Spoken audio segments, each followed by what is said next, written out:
はい、こんばんは、こんにちは、大輝です。今、日本でトップシェアを誇る TP リンク製のルーターが、なんと国家安全を脅かすリスクがあるという理由から、アメリカ全土での販売禁止が検討されだしたというニュースが話題になっています。その理由が、中国からのサイバー攻撃のツールとして利用されている可能性があり、さらに盗み取られている情報は、企業の機密情報や国家機密情報だけに収まらず、我々一般人の様々なアカウントまで被害に遭う可能性があるということらしいですので、ちょっと怖いですよね。冒頭でも言いましたが、この TP リンク製のルーター、なんと日本でのシェアはダントツです。BCN ランキング2024年上半期の調べによりますと、メーカー別販売数ではなんと第1位。特に Wi-Fi6E 市場では 48.9% のシェアを獲得、Wi-Fi7 ルーターではなんと 69.1%。もはや日本のネットワークインフラの基盤を支えていると言っても過言ではないほど売れに売れまくっている商品なんですね。なぜこんなに人気があるのかというと、とにかく激安なのに性能は悪くないんですよ。商品によっては他社の半値近くの価格のものまであったりするんです。これね、あまりにも安いのでシェアを拡大させるために製造コストを下回る価格での販売、つまり法を犯してしまう価格設定で販売しているんじゃないかとアメリカ司法省から調査が入るほど安いものもあるんです。今の段階では違法というわけではなく疑惑の段階ですし、我々にとっては安いということはありがたいですよね。しかし赤字になってでも売りたいって、その裏にはどんな目的があるのか少し怖い気もしますよね。さらにこの TP リンクはプロモーションにも力を入れていて、僕の番組にも何度か案件の依頼が来ているんですが、実はある危険性が噂されていたので全てお断りしているんですよ。そう、随分と前からセキュリティ業界の中では怪しいよねと言われてはいたんですが、ついに今回アメリカ政府が調査をし販売禁止を検討する協議に入ったということで、ついにこの時が来たかという感じではあるんですが、このルーターがもし本当に中国からの攻撃の武器として使われているのであれば、これは日本もアメリカ同様何かしらの対応をしなければ大変なことになるはずです。ということで今回のこの動画では、今一体何が起こっているのか、何が危険なのか、中立的な立場から詳しく解説していきますので、ぜひ最後までご覧になってください。今回の騒動の引き金となった事件というものがちゃんとあってですね、どれも結構やばいんですが、それを説明する前に全体像がわかるように歴史的背景を簡単に振り返りますと、昔から TP リンクが危ないかもしれないと言われていたその理由の一つに、中国のメーカーという話が出てくるんですね。先ほど TP リンクは日本で大人気と言いましたが、実は世界シェアでもナンバーワンなんです。もう約10年ほど前、2013年に世界シェア 42.2% を達成し、世界1位に輝いてから今現在までずっと1位をキープしています。ルーターって建物の中の世界と外のインターネットの世界の間に設置され、玄関のような役割をしているじゃないですか。つまり世界中の多くの情報がこの TP リンクを通ってやり取りされているわけですが、このルーターから見れば何の情報をやり取りしているのかというのは分かってしまうわけですよね。そして問題となったのがその後の2017年にですね、中国では国家情報法というジャイアン的な法律が出来上がってしまうんですよ。この国家情報法とはかなりやばい法律で、簡単に説明しますと、国がメーカーに情報を差し出しなさいと命令をすると、メーカーはそれを断ることができないという法律。つまりメーカーが国の指示に対し、嫌です、顧客の情報なんて渡せませんと拒否をすると逮捕されてしまうという驚くような法律ですので、中国がその気になって指示を本当に出すと、世界中の通信データが中国政府からは丸見えになってしまう可能性がある。このような状態になったので、これを受け世界は中国製の通信機器を使うのはちょっとやばいよねってことになったんですよ。当時世界1位のスマートフォンメーカーファーウェイもこれを受け、アメリカでの販売禁止令が出ましたよね。あれはバックドアが仕掛けられていたりと、これ以外にもいろいろと理由はあったんですが、TP リンクもこれはまずいと思ったのか、中国からの事業分離を決めるんです。2022年以降、中国国内に販売するルーターの事業というのはそのまま中国に残し、中国以外、海外に販売するルーターの事業部やマーケティング部をシンガポールやアメリカに移して、その移した会社を中国の本社と切り離すことで、一応形式上は中国とは別会社になったんですね。中国の TP リンクは大文字、海外向けブランドは小文字、こんな感じなんです。これにより確かにね、海外向けに販売されるルーターというのは中国政府の指示が及ばない状態にはなったんですが、本当にこれが完全な事業分離と言えるのかというのは疑問が残りますよね。だって企業の主要なオーナーシップは依然として中国本土にあるわけですから、当然アメリカは黙ってはいません。アメリカでの TP リンクのシェアというのは家庭や企業で見ると驚異の 65%、さらには政府施設や軍事施設にまで使われています。このままこのルーターを使ってもいいものなのか調査する必要があるよねということになり、2024年の8月に米国下院議員から商務長官に TP リンクを調査するように依頼が出されたんですよ。それがこれなんですが、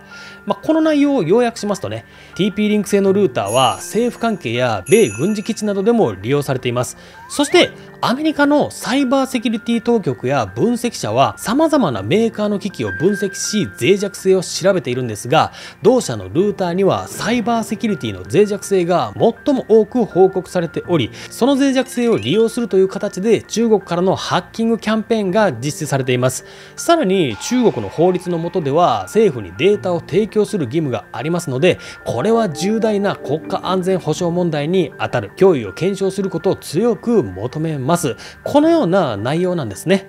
この他社に比べ TP リンク製のルーターが脆弱性が最も多く報告されているという内容でしたが、これがね、そうなんですが、確かに山のように報告というのはあるんですが、実はこれが特段多いというわけではないんですよ。他のメーカーもこんなもんです。ただ普通は脆弱性というものが見つかったらすぐに対策を打つというのが普通なんですが、ウォール・ストリート・ジャーナルの記事によりますと、米政府の捜査官は TP リンクが出荷する家庭用と企業用のルーターは脆弱性に定期的に対応していないと考えている、このように書かれています。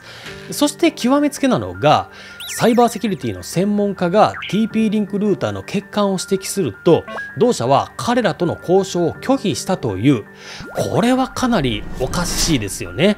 普通通信機器の脆弱性って作っている会社はわからないんですよ。分かっていたら対処できているわけですからね。ですから他の専門家が見つけて教えてくれたバグをありがとうございますって感謝しながら修正していくというのが普通なんですが、 TP リンクは感謝するどころか無視をしたということで、これは普通で考えたらありえませんけどね。他の記事を見ますとね、何か修正しちゃ都合の悪い脆弱性だったんじゃないかと疑うような記事もありました。それはね、真実かどうかは分かりませんけどね。そしてこの後11月にですね、事態を大きく進めるニュースをマイクロソフトが発表するんですが、これはそれを要約するニュース記事となります。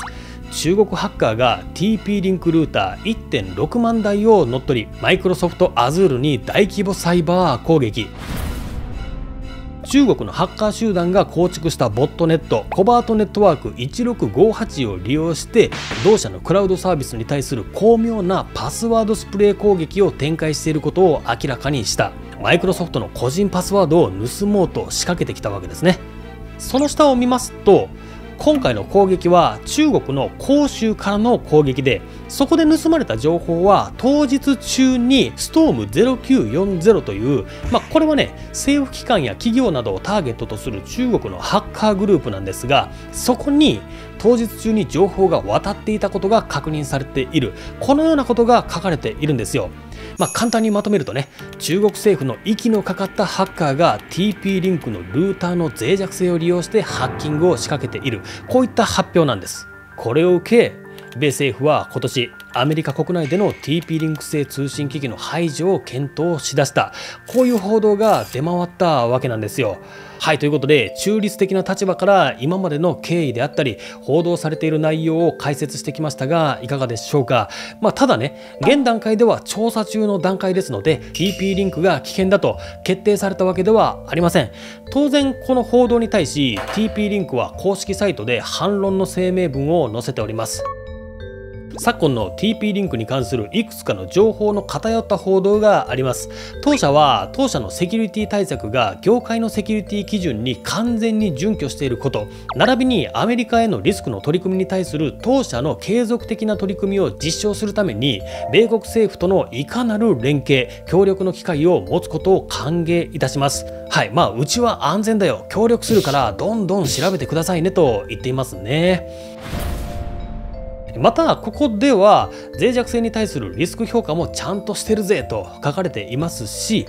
ここを見ますとね、公開されている資料には当社のルーターは中国を拠点とするハッカーが標的としている数多くの家電製品ブランドの一つとされておりますが、当社製品が他社製品よりもハッキングに対して脆弱であるという兆候は認識しておりません。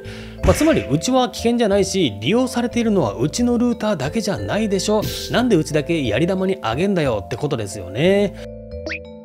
また当社は中国に拠点を置き中国本土でのみ販売を行っている大文字の TP リンクとは連携しておらず、当社とその子会社は中国本土での販売は行っておりません。これは僕が初めに説明した形式上だけ分離させたやつですね。また価格に対してはですね、ここですね、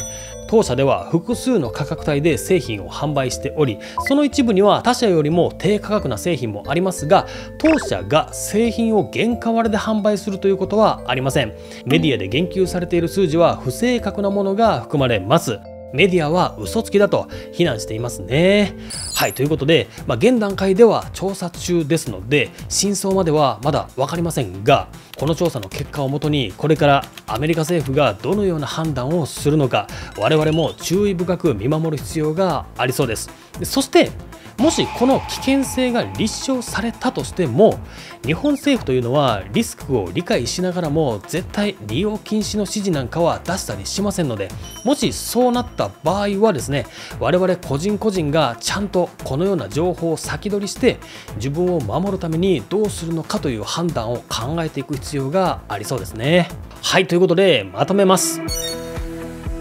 今回は日本でトップシェアを誇る TP リンクのルーターが今アメリカで販売禁止になるという可能性がある。その原因は中国のハッカーによるサイバー攻撃に利用されたり情報漏洩してしまうリスクがあるというのが原因のようです。確かにね TP リンク製のルーターには脆弱性というのはたくさんありますが、しかし考え方によってはですね、このニュースをきっかけとして今ある脆弱性というのはかなり対策されていくのではないか、そういうことも予想できます。しかしですね、いくら対策されたとはいえファームウェアのアップデートを行わなければお使いの機器の脆弱性というのはいつまでたっても解決されません。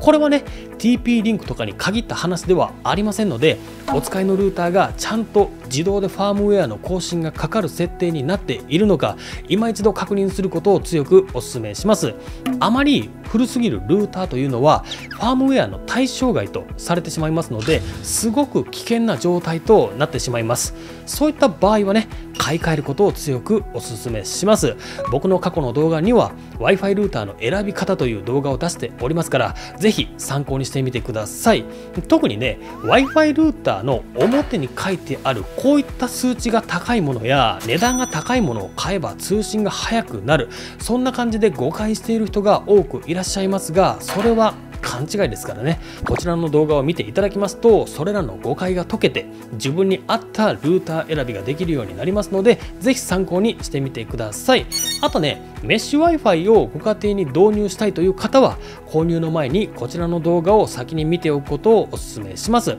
最後にですね、メッシュだけではなく単純に Wi-Fi スポットを増設したい、そういう方にはこちらの動画がおすすめです。何も考えずにね、増設用のルーターを買ってきて増設してしまうと知らず知らずの間に二重ルーターの設定になってしまうようなこともありますからね。ということで、この番組ではこのようにですね IT やセキュリティに関する情報を発信しておりますので、今回の情報が役に立ったと思ってくださる方はぜひチャンネル登録よろしくお願いします。ということで次回の動画でまたお会いしましょう。バイバイ。